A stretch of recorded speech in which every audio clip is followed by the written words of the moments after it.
So hello everyone, my name is Humaima and I study in grade 6. So today our topic was book review. So the book I selected is Read People Like a Book. So the author of this book is Patrick King, and this book was written in 2020.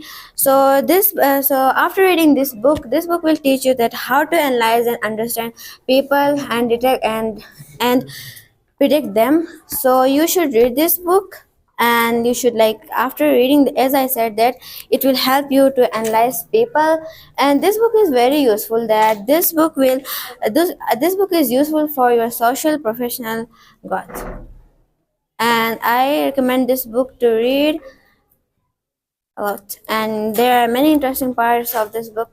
So, like, after reading this book, it will help you to understand people in a better way. Thank you.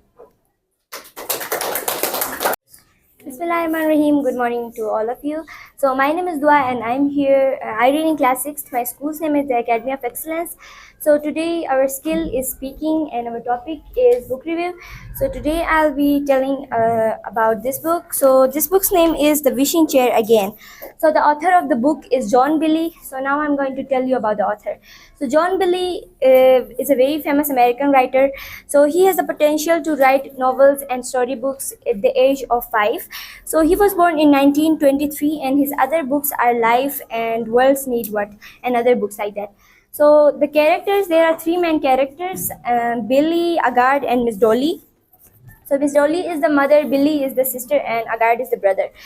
So another very important question is that how can we relate this book with our practical life? So people only see the results in our life. They don't see the progress, or they don't see the result or process. So this shows that we should not judge anyone by their results. We should also be aware of their results or their process. So how does this book affect in our society? If you want to achieve something very bad, then you must be aware of the process, or you must be have the potential to or ability to do that.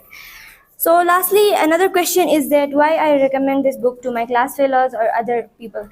So I recommend this book to especially to the young generation, because most of the young generation, if they want anything and they can't have it, then they feel very depressed because they don't have the ability to want it, right? So if you don't have the ability to have something, then you should not be depressed. Depression is not the solution. So you must have the progress, or you must have the potential. Thank you. So the moral of this book is that if you want to achieve something very bad and you can't have it, then you must have the ability to do it, or you must have the potential. Thank you. So hello everyone. Today my name is Sirat, and today I'm going to be presenting my book review. I'm a grade 3. I'm a grade 6 student, and I read in the Academy of Excellence Junior Campus. So today we had a really good activity about giving a book review. So my book is actually About to Kill a Mockingbird. This is by Harper Lee. So Harper Lee was born in 1926, and like she was in Arawala, Alabama.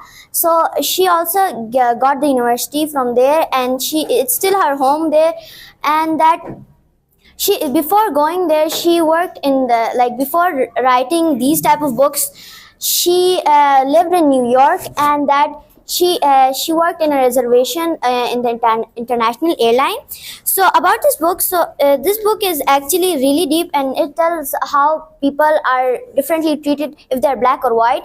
This book is telling that how Harper Lee dad Atatus defended a black man of doing something bad to he was accused of doing something bad to a white girl. So this shows how that there are still brave people around the world, and shows you should be courageous. Courageous doesn't mean that you have to be confident. It means to defend yourself and defend the people who are being accused.